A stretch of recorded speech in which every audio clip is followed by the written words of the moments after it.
가정에서 자녀가 태어나면은 이제 점점 자라서 유치원이나 어린이집 갈 나이가 되면은 유치원을 보내거나 또 어린이집에 보내고 그러죠.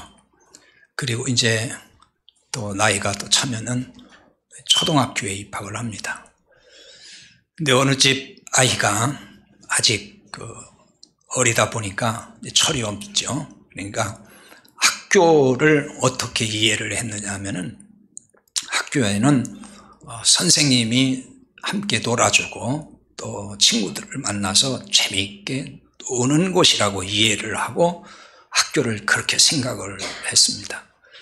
그러면 이 아이는 이제 학교에 다니는 이유가 어떤 이유가 되겠습니까? 선생님과 아이들과 친구 만나서 재미있게 노는 곳으로 이해를 하겠죠. 그래서 학교 다니는 이유가 그것이 될 수가 있어요. 학교에는 노는 곳이다. 선생님들이랑 놀아줘야 된다. 그 이유 때문에 학교를 열심히 다닐 수 있을 것입니다. 그런데 어떤 아이는 일찍 깨달았는지 철이 들었는지 모르지만은 학교는 공부하러 가는 곳이다. 이렇게 이제 학교에 대한 개념을 갖고 이해를 했습니다. 그러면 이 아이는 다른 아이들보다는 그래도 공부하는 데 집중하고 공부하는 데 신경을 쓸 것입니다. 아이들이 학교를 어떻게 이해하고 있느냐, 학교를 어떻게 알고 있느냐에 따라서 학교 생활이 좀 달라질 것입니다. 그런데 우리 신앙생활도 이런 점에서 같다고 보는데요. 교회 생활도 그러니까 마찬가지예요. 교인들이 교회를 어떻게 알고 있느냐, 교회를 어떻게 이해하고 있느냐에 따라서 교회 생활이 달라질 것입니다. 어떤 사람들은 이제 교회를 마치 그 친교 단체 정도로 알고 있는 사람들도 혹 있어요. 보면은 그래서 교회를 왜 가느냐면은 인맥을 쌓기 위해서 다니는 사람들이 있어요. 이런 사람들은 주로 대형 교회를 선호합니다. 거기 가면은 많은 사람들이 있잖아요. 각계각층의 수많은 사람들이 있습니다. 사람들을 만나고 거기서 인맥을 쌓으려고 한다는 것입니다.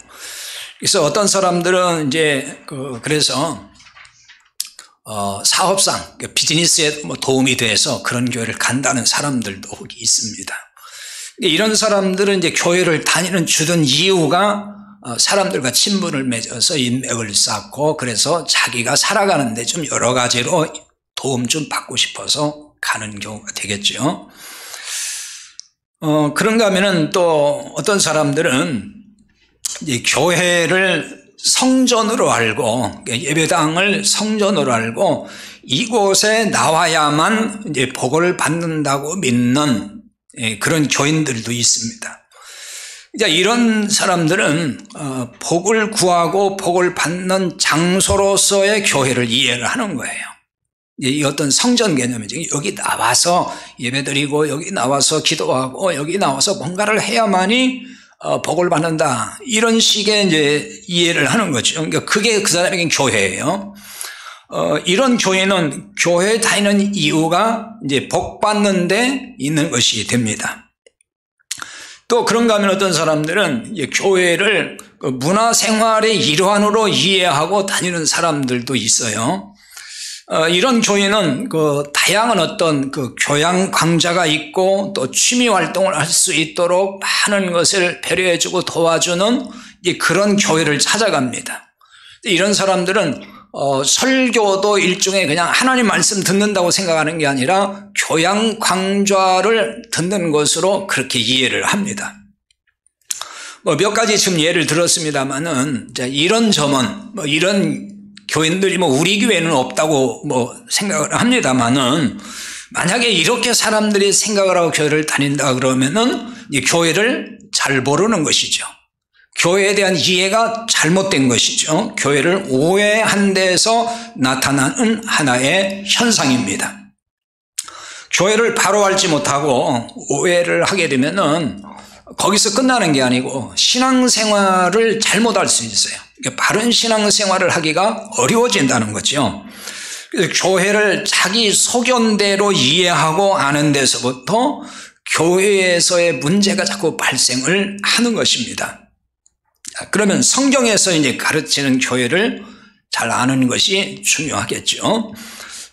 성경은 그럼 교회를 무엇이라고 가르치고 있죠? 에베소서에서는 이 교회 본질에 대해서 잘 말씀을 해주고 있습니다. 오늘 본문도 이제 그 중에 한 부분이에요. 자, 오늘 본문에서 교회를 지금 뭐라고 하죠? 23절에 보면은 교회는 그의 몸이라 이렇게 말씀합니다. 교회는 그의 몸, 주님의 몸이라는 것입니다. 그러니까 교회는 어떤 조직체나 단체가 아니라 그리스도의 몸입니다. 이게 교회예요. 그리스도의 몸으로서 교회는 하나의 교회를 의미하는 거예요. 몸이 하나일 수밖에 없잖아요. 좀 몸이 둘일 수 없죠. 몸이 하나일 수밖에 없듯이 교회는 온 세상에 하나밖에 없습니다. 하나의 교회인 것입니다. 그래서 처음 교회는 교파가 있었을까요? 교파가 없었어요. 그냥 하나의 교회였어요. 거기 어떤 교파도 없어요. 그냥 교회였습니다. 이런 하나의 교회를 이제 교회가 자꾸 세속화되거나 혹은 자꾸 인본주의되고 교회가 본질을 이렇게 본질이 망가지면서 사실은 이제 교파가 나오고 교파를 만들게 되고 또 거기서 편을 가르고 이렇게 됐던 것입니다. 그러니까 교회라는 이름을 걸고 인간 단체를 만들어 갔던 거죠. 이게 이제 교회 타락인 것이고 세속화였던 것입니다. 그렇게 해가지고 교회가 결국은 기득권의 카르텔을 형성을 해요. 그 교회를 통해서 얻는 그 기득권 세력들이 있거든요. 그런 모습들, 그게 이제 대표적으로 중세교회의 그 부패했던 교회 모습인데, 그때만 그런 것이 아니고 기독교 역사에서 그런 일들은 계속해서 있고 현대에도 있어요. 그리고 이제 복음 전파라는 이 미명하에 인간 바벨탑을 쌓아간다는 것입니다. 이런 까닭에 많은 목회자나 또 교회 일꾼들이 교인 수에 관심을 기울일 때가 참 많아요. 왜냐하면 세력 확장의 확실한 수단이 숫자거든요. 얼마나 숫자가 되냐, 얼마나 많이 보이냐, 이게 그 힘을 드러내는 하나의 지표가 돼요. 그러니까 그 수에 매달린다는 것입니다. 그러니까 구원에 대한 관심이 있는 게 아니에요. 정말 구원을 받느냐 못 받느냐 뭐 이런 일에 대한 관심보다는 일단은 사람을 끌어모아서 규모를 키우려고 한다는 거죠. 그래야만이 사실은 이 기득권을 공고하게 할 수가 있거든요. 더 굳힐 수가 있고, 그래서 인간의 왕국을 건설하게 되는 것입니다. 결국 사람의 왕국을 만드는 거죠. 자신의 왕국을 만들어가는 것이 됩니다. 이게 세속화되고 부패한 교회의 모습입니다.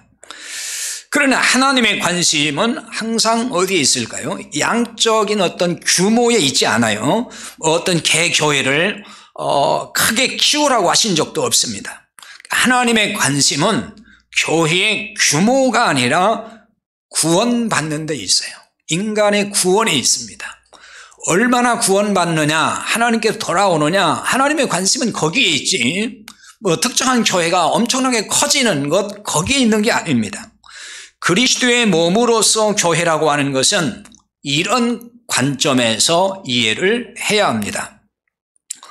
자, 이 세상에 교회가 그리스도의 몸으로 존재합니다.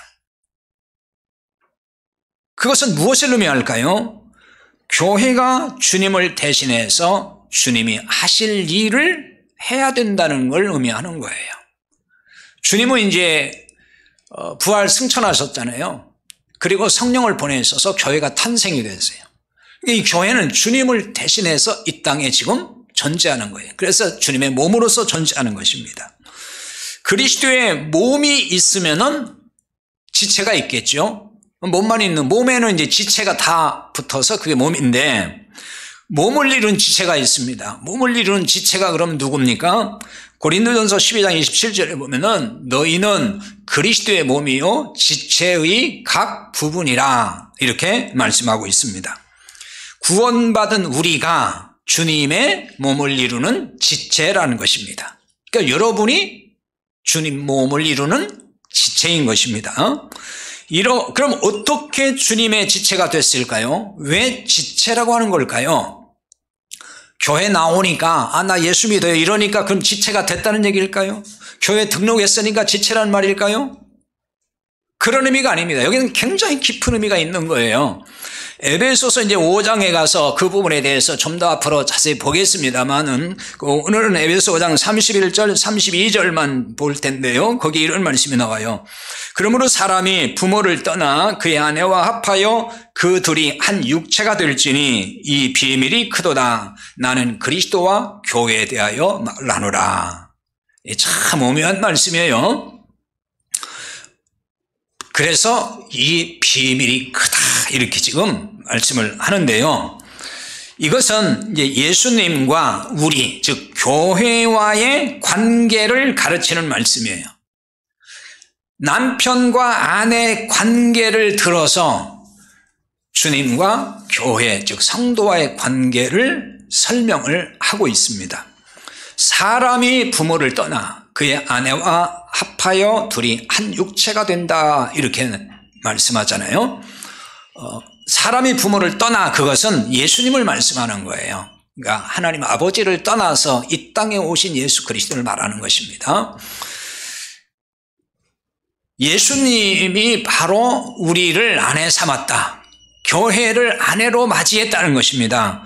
그러니까 예수님이 우리를 아내로 삼아서 즉 혼인이 돼서 연합됐다는 거예요. 그게 하나가 됐다는 것이고 그것이 한 몸이 됐다는 걸 말씀을 하는 것입니다. 그러니까 교회가 주님의 몸이라고 하는 말이 바로 이런 뜻이에요. 주님이 우리를 구원하신 것 그것을 지금 아내로 삼아서 연합됐다고 말씀을 하는 거예요. 주님과 우리와 연합된 거예요. 마치 남녀가 결혼해서 결합해서 한 몸이 되듯이 영적으로 우리는 이제 주님과 하나가 돼서 연합됐다는 겁니다. 그러니까 교회가 주님의 몸이라는 말은 우리가 이제 주님과 연합됐기 때문에 우리가 주님의 몸이라는 말이 되는 것이고 그 몸에 붙어있는 지체가 우리라는 말이 되는 거예요. 그러므로 교회를 보는 시각이 이제 이렇게 바뀌어야 한다는 것입니다. 그리스도와 연합해서 한 몸 된 교인이 성도가 그게 교회인 거예요. 이게 교회입니다. 교회는 조직체이거나 단체라는 시각을 가졌다면은 이거를 빨리 시정해야 됩니다. 교회는 어떤 사람들이 모이는 신앙단체 또 무슨 단체 그런 성격이 아니에요. 주님의 몸이고 그 몸에 붙어있는 지체가 성도들인 거예요. 이게 한 몸 공동체, 이게 교회라는 거예요. 그러므로 교회를 보는 이제 시각, 관점이 이렇게 바뀌어야 되는 거예요. 교회만 그냥 잘 나오면 된다는 얘기가 아닙니다. 주님과 한 몸으로 지체가 되었느냐, 이게 중요한 거예요. 주님과 내가 한 몸이 됐느냐 하는 거. 그래서 교회 수만 늘어나는 게 중요한 게 아니고요. 지체된 성도가 증가해야 되는 것입니다. 사람들은 교회 나오면 다 지체라고 생각할지 모르지만 결코 그렇지 않아요. 주님과 한 몸이 된 사람이어야 되는 것이고 그렇게 된 사람이 그게 진짜 성도고 이렇게 지체된 성도가 증가하는 게 진정한 부흥이고 이게 진정한 교회 성장인 것입니다. 우리 한국교회가 양적 성장주의로 치닫다 보니까 아직 규모에 굉장히 민감합니다. 숫자에 민감하죠. 그래서 항상 교회를 나간다 그러면 사람들이 뭐부터 물어보냐면 그 교회는 몇 명 모여요? 신자가 몇 명이에요? 이런 거 물어보잖아요. 제가 목사입니다 그러면 목사님 교회는 신자가 몇 명이나 됩니까? 항상 이런 거 물어봐요. 사람들 하여튼 그거부터 잘 일단 물어보는 걸 볼 수 있어요. 그 다음에 이제 또 교회 재정이 그 하나의 예산이 얼마나 됩니까? 이렇게 물어본다든지, 교회 시설이라든지, 프로그램이라든지, 아무튼 이런 데 관심이 그렇게 많아요. 거기에 관심이 지금 쏠려 있는 거예요. 이게 어떻게 보면 한국교회의 지금 현실을 보여주는 거죠. 한국교회가 어디에 관심을 기울이고 있는지를 그대로 보여준다고 할 수가 있습니다. 그러니까 교인수 늘리고 규모를 키우는 일이 교회의 주 업무가 되어 있다는 거예요. 마치 그것이 하나님의 일을 잘하는 것으로 사람들이 지금 이해하고 있어요. 이게 하나님의 일을 잘하는 걸까요? 그것과는 상관이 없는 거예요. 이제는 교회가 주님의 몸으로 보여야 하는 것입니다. 교회당의 건물이 교회로 보이면은 그건 교회가 보이는 게 아니에요. 교회가 단체로 보이고 조직체로 보여도 이건 교회로 보이는 것이 아닙니다. 교회가 주님의 몸으로 보이면은 반드시 변화가 일어납니다. 변화가 일어나게 되어 있습니다. 어떤 변화가 일어날까요? 주님의 대리인으로 살아가는 변화가 일어납니다. 교회는 주님의 몸이고 성도는 그 몸의 지체라고 했잖아요. 지체는 몸의 일부예요. 그러니까 주님을 대신해서 산다는 게 이런 말인 거예요. 우리가 주님 몸의 지체니까 우리의 삶이라는 것은 이제 주님을 대신해서 이 세상을 살아가고 있는 존재라는 것입니다. 이런 사람이 성도인 거예요. 주님은 교회를 세우시고 교회에 주님의 하실 일을 위임하셨어요. 예수님이 부활 승천하시고 성령을 보내시고 교회를 세우시잖아요. 거기 위임하신 게 있어요. 그것은 곧 구체적으로 말하면 지체인 우리들에게 위임하신 거예요. 그게 뭐죠? 복음입니다. 복음을 전파하라. 이 복음을 위임하셨습니다. 그러므로 성도는 이 복음을 위해서 살아야 될 존재인 것입니다. 따라서 교회가 할 일이 복음 전하는 일이에요. 이 교회가 할 일이에요. 주님을 대신해서 할 일, 주님께 위임받은 그 일이 이거란 말이에요. 그러니까 복음 전하는 데 관심 갖고 여기에 신경을 써야 되는 거죠. 그러니까 복음 전해서 죽을 영혼 살리는 일을 감당해야 된다는 것입니다. 이 일을 잘 감당하려면은 성도들이 서로 지체의식이 있어야 돼요. 지체임을 확인해야 되고 확신해야 됩니다. 그래야 이걸 이제 감당할 수 있어요.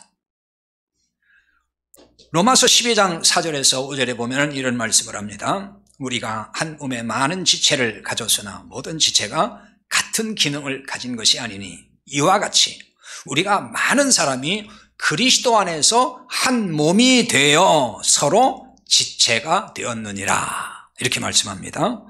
성도는 그리스도 안에서 한 몸이 됐고 이제 한 지체가 되는 것입니다. 주님의 몸에 붙어있는 지체가 바로 누구라고요? 성도예요. 그게 성도입니다. 그냥 교회 다니는 사람이 성도가 되는 게 아니에요. 주님 몸에 붙어있는 지체가 되어야 된다. 그러니까 성도는 서로 지체 관계에 있습니다. 서로 지체. 그래서 서열이 없어요. 여러분 몸에 지체가 서열이 있나요? 서열이 없잖아요. 기능이 다를 뿐이지 서열이 없습니다. 그래서 교회는 서열이 없는 거예요. 다 지체 관계입니다. 이런 의식이 서로 있어야 돼요. 성도 간에 이런 의식이 있어야 됩니다. 자, 그런데 대부분 지체의식, 즉 한 몸, 한 지체의식이 아니라 그냥 멤버십 정도로 생각을 하죠. 그 교회 내가 등록해서 그 교회 회원이라는 것입니다. 그러니까 교회 회원이라는 의식에 대부분 머물러 있어요. 많은 교인들을 제가 이렇게 목회하면서 보면은 그 정도에 머물러 있어요. 내가 이 교회 등록했고 이 교회 신자, 그러니까 난 이 교회 멤버십을 가졌다. 이 정도예요. 주님의 몸에 내가 지체다, 우리 한 몸 공동체 지체다는 생각이 아니고 그냥 이 교회 회원 정도, 이런 의식에 머물러 있다는 것입니다. 교회에 뭐 정회원도 있고 준회원도 있어요. 우리도 그렇게 이제 편의상 구분을 해놨는데, 성도는 교회의 정회원, 준회원이 아니라 서로 지체가 된 것입니다. 정회원, 준회원, 이건 이제 회의를 하기 위해서 편의상 그렇게 이제 해놓은 것 뿐이고요. 사실은 다 한 몸 지체가 된 거예요. 그럼 이 지체는 분쟁이 있을까요? 없을까요? 진정은 이 지체는 분쟁이 없습니다. 서로 돌봅니다. 그게 지체입니다. 고린도전서 12장 25절에서 26절에 보면은 그렇게 말씀합니다. 몸 가운데서 분쟁이 없고 오직 여러 지체가 서로 같이 돌보게 하셨느니라. 만일 한 지체가 고통받으면 모든 지체가 함께 고통을 받고 한 지체가 영광을 받는 모든 지체가 함께 즐거워하느니라. 이렇게 말씀합니다. 몸 가운데 분쟁이 없고 그랬어요. 여기 이제 분쟁이란 이 단어는 쪼갠다는 뜻이에요. 혹은 잡아 찢는다 그런 뜻입니다. 그래서 몸 가운데 분쟁이 없다는 말은 몸이 찢어지지 않는다 그런 얘기예요. 그래서 이걸 분열할 수 없다는 말이죠. 그렇잖아요. 한 몸이 어떻게 찢어지겠어요? 한 몸이 어떻게 분열이 되겠습니까? 나눠질 수 없잖아요. 한 몸은 그냥 한 몸인 거죠. 아시다시피 한국 교회가 사실 분열을 거듭했습니다. 정말 엄청난 분열을 했어요. 지금도 진행 중이에요, 사실은. 그런 교파, 그런 교회들이 지금도 있어요. 왜 분쟁이 일어나고 이렇게 분열하는 것일까요? 그걸 한두 마디로 설명하기는 어려울 거예요. 여러 가지 요인, 또 여러 가지 분석을 내놓을 수 있겠죠. 그런데 본질에서 들어가서 한번 냉철하게 보면은 한 몸, 한 지체가 아니기 때문이 아닐까. 이런 생각을 떨칠 수가 없어요. 한 몸, 한 지체가 아니다 보니까 그냥 쪼개지는 거예요. 찢어지는 거죠. 한 몸, 한 지체라면 그렇게 할 수가 없는 거예요. 그렇잖아요. 어떻게 그렇게 될 수 있냐고요. 그러니까 이런 것은 계속 찢어지고 나누어지고 하는 것은 서로 지체가 아니었다는 것을 증명하는 거예요, 사실은. 너와 나는 한 지체가 아니었어. 그러니까 나는 찢어질 거야. 이런 거잖아요. 냉정하게 생각하면 바로 그런 거예요. 여러분, 교회 나오고 교회 등록했다고 해서 한 지체가 되는 건 아니에요. 앞에서도 말씀드렸지만은 교회 회원일 수는 있어도 한 지체가 아닐 수가 있어요. 그러니까 지체가 된다는 말은 그리스도와 연합된 자가 되는 것이라고 이미 앞에서 살펴봤습니다. 주님과 한 몸이 되는 것이죠. 이것을 늘 하는 말로 구원이라고도 하는 거예요. 구원받아 주님과 한 몸이 된 사람이 서로 지체가 되는 겁니다. 이렇게 주님 몸에 붙어있는 지체가 되면은 말씀드린 대로 찢어지지 않아요. 갈라질 수가 없습니다. 지체는 서로 갈등은 일으킬 수 있다고 봐요. 갈등은 일으킬 수 있어도 나누어지지는 않습니다. 연약하면서 나오는 일시적인 갈등은 있을 수 있을 거예요. 그렇다고 해서 찢어지지는 않습니다. 한 몸, 한 지체입니다. 그런데도 왜 그러면 갈등이 생길 수 있을까요? 왜 갈등이 올까요? 그것도 여러 가지 요인이 있겠습니다만은 오늘 말씀을 통해서 생각하면은 서로 머리가 되려고 할 때 갈등을 유발할 수 있습니다. 교회의 머리, 즉 몸의 머리는 그리스도십니다. 22절에 말씀했죠. 그를 만물 위에 교회의 머리로 삼으셨느니라. 만물의 머리가 주님이시고 교회의 머리도 주님이십니다. 주님을 머리로 삼으셔서 모든 것을 지배하게 하나님이 그렇게 하신 거예요. 그래서 모든 지체는 머리의 지배를 받아야 됩니다.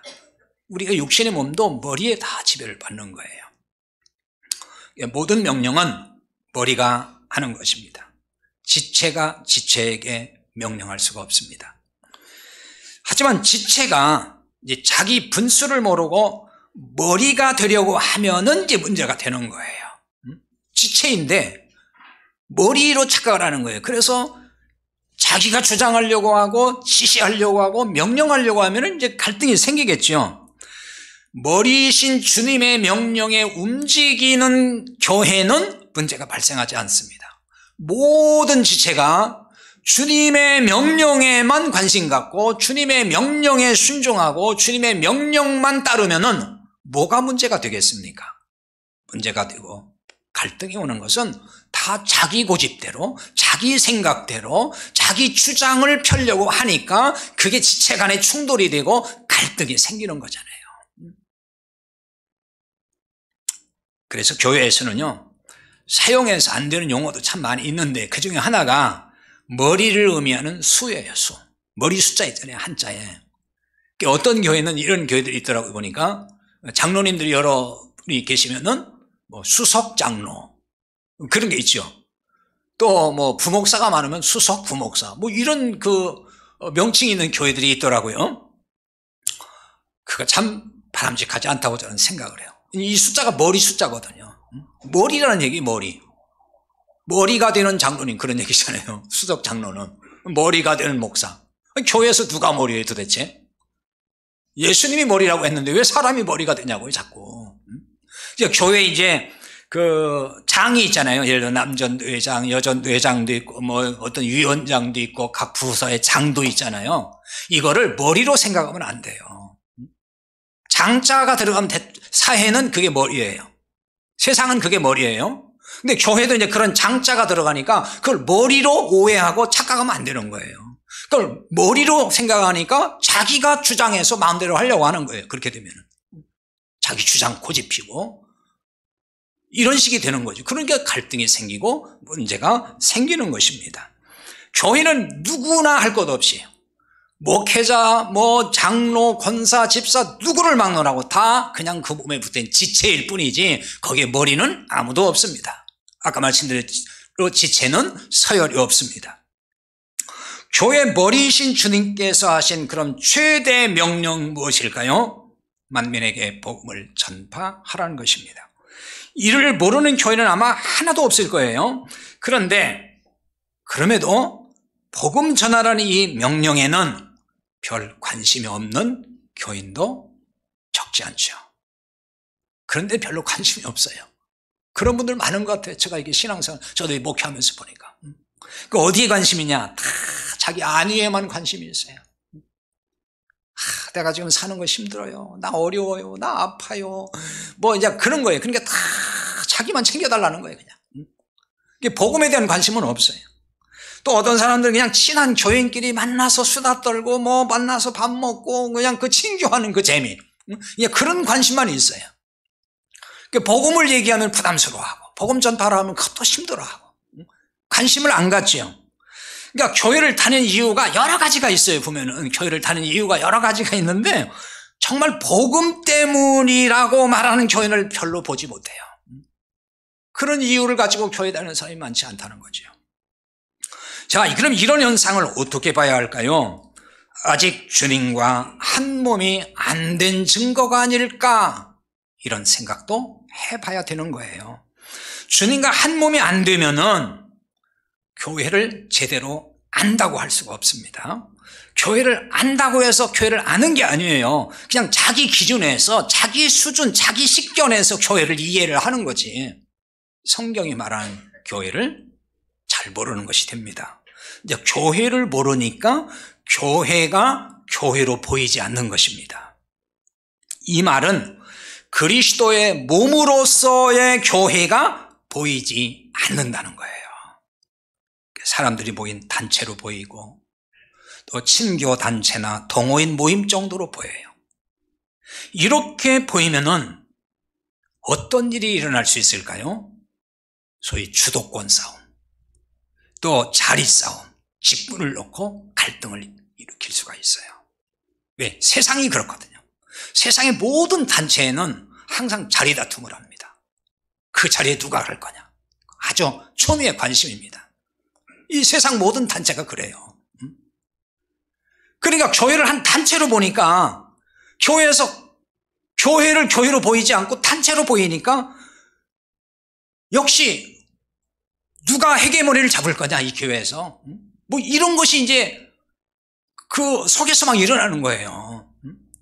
그러니까 자리 싸움이 생기고 또 어떤 직분 놓고 갈등이 일어나는 거예요. 여러분, 주도권 싸움이 생기고 또 자리나 직분 때문에 갈등이 오는 것은 그리스도의 몸으로 보이지 않기 때문에, 교회가 그리스도의 몸으로 안 보이니까 그러는 거란 말이에요. 생각해 보세요. 그리스도의 몸으로서 교회인데, 지체인데, 누가 무슨 자리에 앉든, 누가 무슨 직분을 맡든, 누가 무슨 일을 하든 뭔 상관이냐고요, 도대체. 그렇지 않습니까?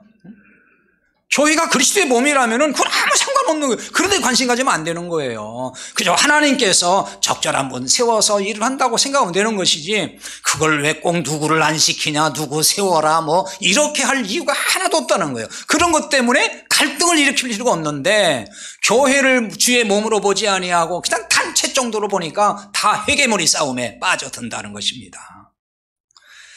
주님과 한 몸이 되면은 교회에 다니는 이유가 복음에 있음을 알게 돼요. 주님과 한 몸이 되면은 주님의 뜻을 잘 알기 때문에 그런 거죠. 주님과 한 몸이 되어 주님 뜻을 아는 거예요. 주님의 뜻은 복음을 전해서 영혼을 구원하는 것입니다. 자, 이 뜻을 다 알게 됩니다.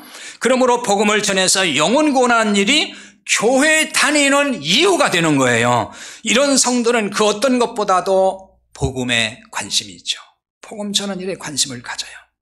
자신을 통해서 복음이 잘 전해질 수만 있다면 이것으로 만족하고 이것으로 행복해야 합니다.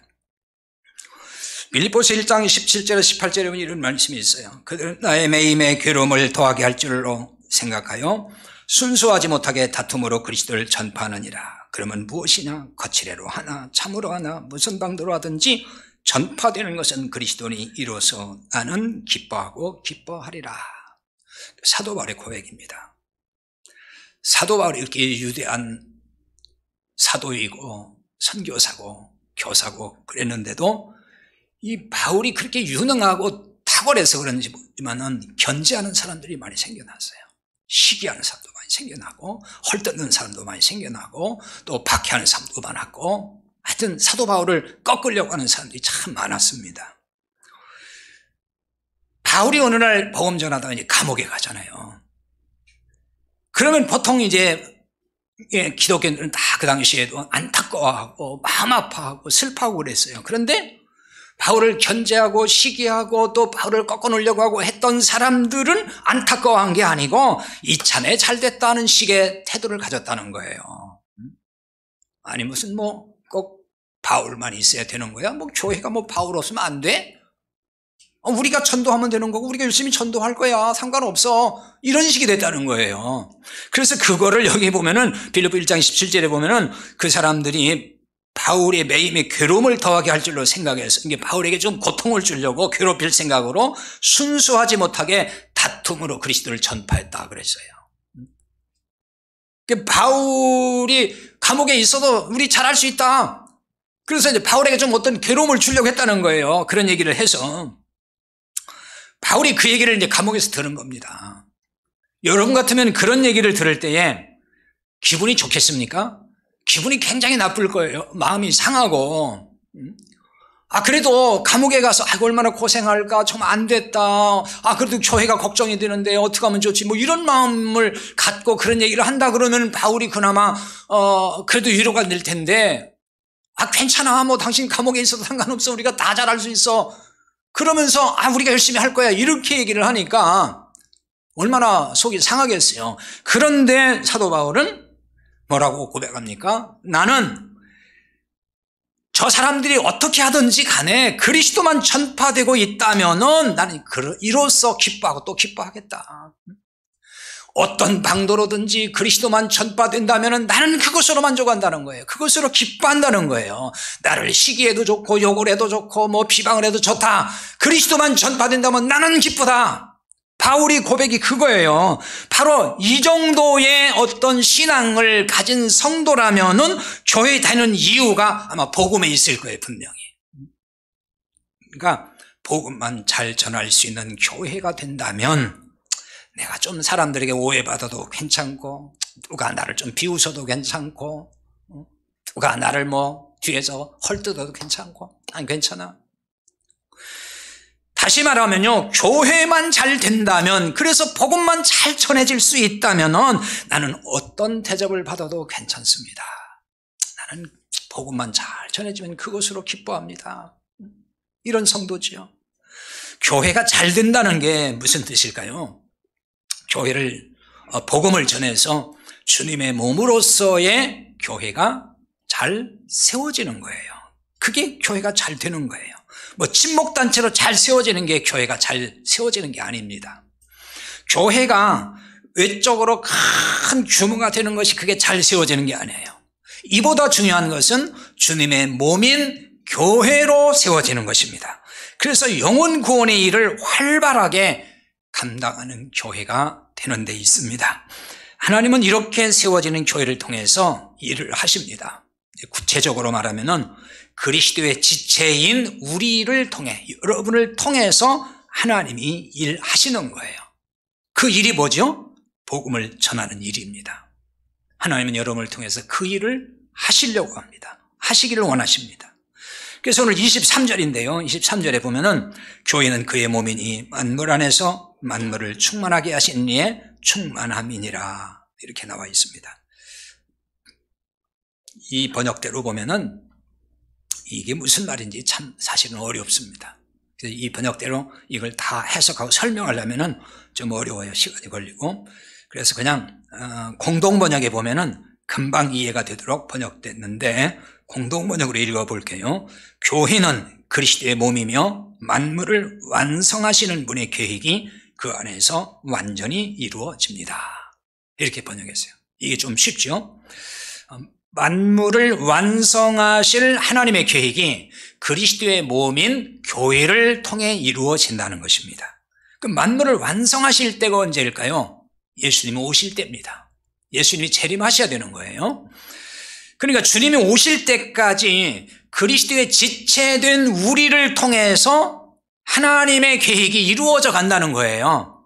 이렇게 이루실 하나님의 계획이 뭐죠? 복음을 전해서 영혼을 구원하는 거예요. 그래서 하나님은 한 영혼이라도 더 구원받기를 원하셔요. 모든 사람이 구원받기를 원하신단 말이에요. 그래서 먼저 우리를 구원받고 하나님께서 우리를 구원의 백성으로 부르시고 주님의 몸의 지체로 부르시고 우리를 통해서 이 일을 계속해서 하시기를 원한다는 것입니다. 자, 교회가 이제 우리는 새롭게 보여야 됩니다. 주님의 몸으로 보여야 되는 것입니다. 이런 교회가 보이면은 우리가 얼마나 영광스러운 존재인지를 알게 되는 것이죠. 주님의 지체된 것이 얼마나 큰 영광이고 큰 복입니까?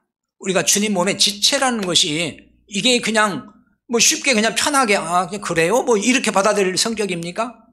엄청난 거예요. 그래서 주님과 내가 연합돼서 하나가 돼서 그 몸의 지체로서 살고 있다고 하는 것은 엄청난 복이에요. 이게 엄청난 영광이에요.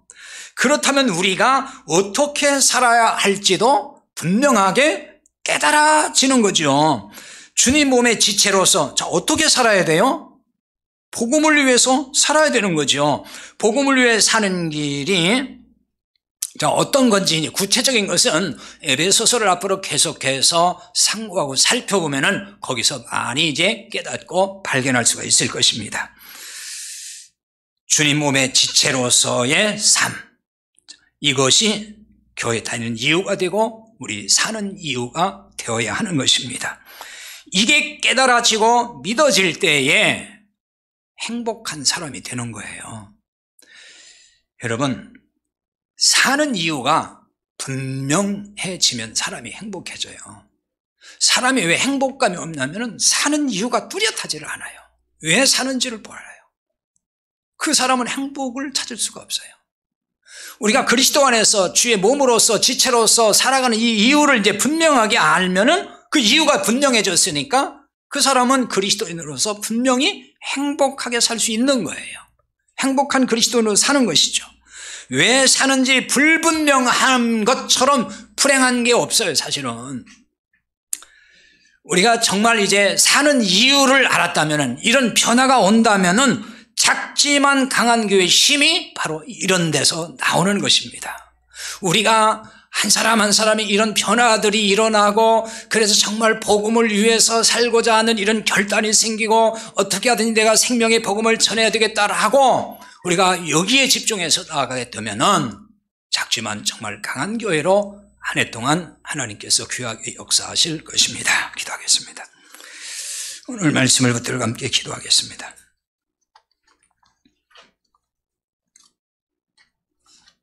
교회는 주님의 몸이고 우리는 그 몸의 지체입니다. 우리는 주님 몸의 일부입니다. 그러므로 우리 성도는 서로 한 몸이고 또 한 지체인 것입니다. 교회는 사람의 단체가 아닙니다. 친목단체 아닙니다. 무슨 그냥 신앙 종교단체 아닙니다. 동호인 모임도 아닙니다. 교회는 주님의 몸입니다. 교회를 주의 몸으로 볼 수 있어야 되고 그렇게 보여야 합니다. 그렇다면 지체로서 우리가 무엇을 해야 될지 분명해집니다. 지체는 서로 돌보게 되어 있습니다. 서로 분쟁할 수가 없습니다. 한 몸이기 때문입니다. 우리 공동체가 앞으로 더 굳건하게 한 몸 공동체로서 잘 지켜나갈 수 있게 하시고 지체로서 복음을 위해서 헌신할 수 있도록 이를 위해서 살아가는 이유가 될 수 있도록 함께 기도하겠습니다. 하나님 아버지, 아버지의 은혜와 사랑에 감사하며 하나님 앞에 영광을 돌립니다. 걸어가신 아버지 하나님, 우리를 붙잡아 주시고 인도하심을 감사합니다. 주의 몸의 지체가 되게 하신 아버지, 우리를 우리와 연합하여서 한 몸, 한 지체가 되게 하신 것을 감사합니다.